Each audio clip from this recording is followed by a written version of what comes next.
281 into 293 plus 36 whole to the power half is equal to কিমান হয় তাৰ value আমাক ওলাব দিছে হয়নে এনেকুৱা ধৰণৰ প্ৰশ্ন আপুনি যদি এক মাল্টিপ্লাই কৰি কিনে প্লাস কৰি আকৌ স্কয়াৰ ৰুট ওলাব যায় আপোনাৰ বহুত সময়ৰ প্ৰয়োজন হ'ব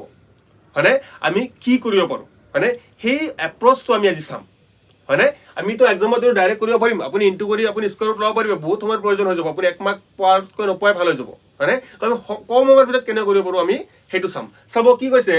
আমি যেতিয়া চাম এই দুটা নম্বৰ প্ৰায় ওচৰা-ওচৰিকে আছে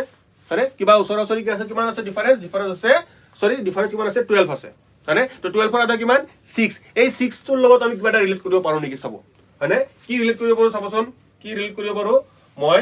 যদি লিখো এটো 287 ক যদি মই এনেকৈ লিখো সব 281 ক যদি মই এনেকৈ লিখো 287 - 6 হয়নে ইনটু কি লিখিব পাৰো 287 + 6 এটা চাবচোন 281 মই এখিনি যদি মাইনাস কৰো 281 পাম নে এখিনি যদি মই মাইনাস কৰো কিমান পাম 281 হয়নে তো ইনটু আছে ইনটু লিখিছো হয়নে ঠিক তেনেদৰে মই 287 + 6 287 + 6 কৰিলে মই কিমান পাম 293 পাম হয়নে এখিনি জায়গাত এখিনি লিখিছো এখিনি জায়গাত এখিনি লিখিছো মাজত কিমান আছে ইনটু দিছো বুজি পালো এখিনি তাৰছত কিমান আছে plus 36 whole to the power 1/2 এখিনিলৈকে বুজি পালো এতিয়া চাব এই দুটা আমি কি ফৰ্মুলা কৰিছে এখিনি আমি কি ফৰ্মুলা কৰিছে ক'বচোন কি কৰিছে a - b whole into a + b আমি জানোনে সকলে কি আছিল a - b whole into a - b whole into a + b formula আমি সকলে জানো নহয় কি আছিল a স্কয়াৰ - b স্কয়াৰ মানে কি আছিল a square - b square a মানে কিমান আছে a মানে আছে 287 মানে 287 মাইনাস b মানে কিমান আছে 6 স্কয়াৰ তাৰছত কিমান আছে আমাৰ প্লাস 36 মানে whole to the power half মানে তো 6 স্কয়াৰ মানে কিমান 6 স্কয়াৰ মানে 36 মাইনাস 36 প্লাস 36 এটো কি হৈ গল ক্যান্সেল থাকিল কিমান 287 হোল স্কয়াৰ মানে তাৰ ওপৰত কিমান থাকিল আমাৰ এটা হাফ থাকিল মানে তো এটো আৰু এটো কি হৈ গল ক্যান্সেল হৈ গল থাকিলে কিমান আমাৰ কেৱল থাকিলে আমাৰ 287 মানে আমাৰ শুদ্ধটো কোনটো হল আমাৰ শুদ্ধটো হল অপচন এ 287 হয়নে ঠিক একে ধৰণৰ কিছুমান কোৱেশ্চন হ'ব এটো কি কৈছে আমাক 635 * 615 +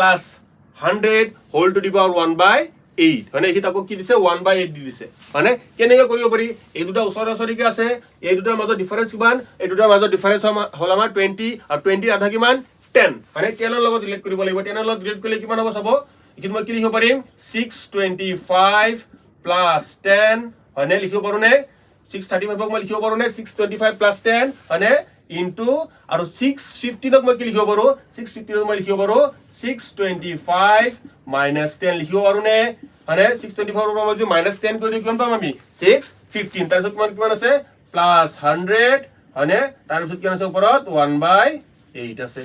বুজি পালো এখিনি মানে 635 মানে 625 + 100 ইনটু জাগাত ইনটু 615 মানে কিমান পালো 625 - 10 হয়নে তো প্লাসৰ জাগাত প্লাস দিলো তাৰপিছত কিমান পালো আমি 100 বুজি পালো এখিনি তো ভিতৰখিনি কিন্তু ফৰ্মুলাত আছে a + b whole into a - b আমি সকলোৱে জানো কি আছিল ফৰ্মুলাটো a স্কয়াৰ - b স্কয়াৰ সকলোৱে জানো নহয় a মানে কিমান 625 হোল স্কয়াৰ - b মানে কিমান আছে b মানে 10 হয়নে plus 100 whole to the power কিমান আছে 1/8 এটা সব 10 স্কয়াৰ মানে কিমান 10 স্কয়াৰ মানে 100 মানে -100 প্লাস 100 এটো কি হৈ গল ক্যান্সেল আমাৰ থাকিল কিমান 625 হোল স্কয়াৰ কিমান থাকিল 625 হোল স্কয়াৰ হয়নে তাৰ বাহিৰত কিমান থাকিল 1/8 এটোৰ লগত এটো ক্যান্সেল মানে এটোৰ লগত এটো ক্যান্সেল হৈ কিমান থাকিল বাহিৰত 4 হয়নে আৰু আমি কি জানো যে 625 মানে কিমান 625 মানে 5 টু দি পাৱাৰ 4 হয়নে ওপৰ বাহিৰত এটা কিমান আছে 1/4 আছে এটো 4 ক্যান্সেল থাকিলে কিমান গয় কেৱল 5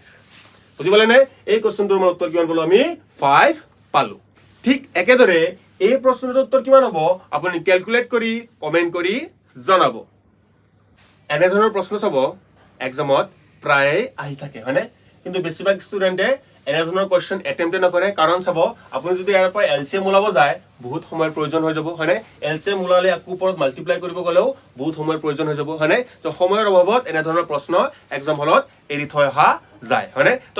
এই কোৱেশ্চনটো আমি শৰ্টকে কেনে কৰিব পাৰো হয়নে কি থিংকিং আহিব পাৰে এই কোৱেশ্চনটোৰ ভিতৰত আমি কি থিংকিং আনিব পাৰো যাতে আমি কম সময়ৰ ভিতৰতে কৰিব পাৰো হয়নে এইখিনি আমি আজি চাও এটা চাব এই কোৱেশ্চনটো চাব মই যদি চাও এইটো কিমান আছে 2022 এইটো আছে 6 এইটো যদি মই যোগ কৰি দিও 6 and 2022 কিমান হ'ব 2028 হয়নে 2028 ঠিক তেনেদৰে মই 5 আৰু 2023 প্লাস কৰি কিমান হ'ব 2028 হয়নে ঠিক তেনেদৰে মই 4 আৰু 2024 যোগ কৰি কিমান হ'ব 2028 মানে কি গম পাই আছো যে এইটো প্লাস কৰিলে আমি কিমান পাম গোটেইটা ক্ষেত্ৰতে আমি কিমান পাম 2028 হয়নে এতিয়া কি কৰিব পাৰি কি এপ্ৰোচ আনিব পাৰি হয়নে এতিয়া চাব মই যদি তিনিটোক ভাঙি কেনে এনেকৈ কৰি দিও চাব তিনিটোক যদি ভাঙো মই তিনিটোক ভাঙি কেনে যদি মই এনেকৈ কৰো 1 + 1 + 1 লিখিব পাৰো মই তিনিটা কি কৰিছো তিনিক কি কৰিছো আমি তিনটা ভাগত ভগাই দিছো কি লিখিছো 1 + 1 + 1 হয়নে তো এইখিনি কিমান আছে x - 6 2022 হয়নে x - 5 2023 হয়নে আৰু কিমান আছে x - 4 2024 হয়নে এপিনিও তিনিটা এপিনিও কি হল তিনিটা হয়নে বোথ সাইড মই কম্পেয়াৰ কৰি বোথ সাইড যদি মই কম্পেয়াৰ কৰি কেনে কও যে x - 6/2022 = কিমান 1 x - 6/2022 হয়নে = কিমান লিখিছো মই 1 হয়নে এইটো = এইটো লিখিছো x - 5/2023 = 1 হয়নে ঠিক তেনেদৰে মই x - 4 divided by 2024 = মই কি লিখিছো 1 লিখিছো হয়নে প্ৰত্যেকটোৰ ক্ষেত্ৰত চাব ইয়াৰ পৰা যদি ক্যালকুলেট কৰি কিমান হ'ব x - 6 = 2022 হয়নে ইয়াৰ পৰা x = কিমান বল x = 2028 ঠিক তেনেদৰে এইখিনি ক্যালকুলেট কৰিলে কিমান হ'ব x = 2028 ঠিক তেনেদৰে এইখিনি ক্যালকুলেট কৰিলে কিমান হ'ব x = 2028 পাব হয়নে মানে কি গম পালো যে আমাৰ x ৰ ভ্যালু কিমান হ'ব আমাৰ x ৰ ভ্যালু হ'ব 2028 হয়নে প্ৰাইভেট এক্সামতে ষ্টুডেন্টৰ এই ধৰণৰ কোৱেশ্চন এৰি থৈ আহে হয়নে তো আমি অলপ এপ্ৰোচটো জানিব লাগিব যে কেনেকৈ সলভ কৰিব পাৰি হয়নে ঠিক একে ধৰণৰ কিছুমান কোৱেশ্চন আহে চাব x - 8/2025 x - 9/2024 x - 10/2023 আৰু x - 11/2022 = 4 হয়নে এইটোৰ ক্ষেত্ৰত x ৰ ভ্যালু কিমান হ'ব এটো আপুনি ক্যালকুলেট কৰি কমেন্ট কৰি জনাব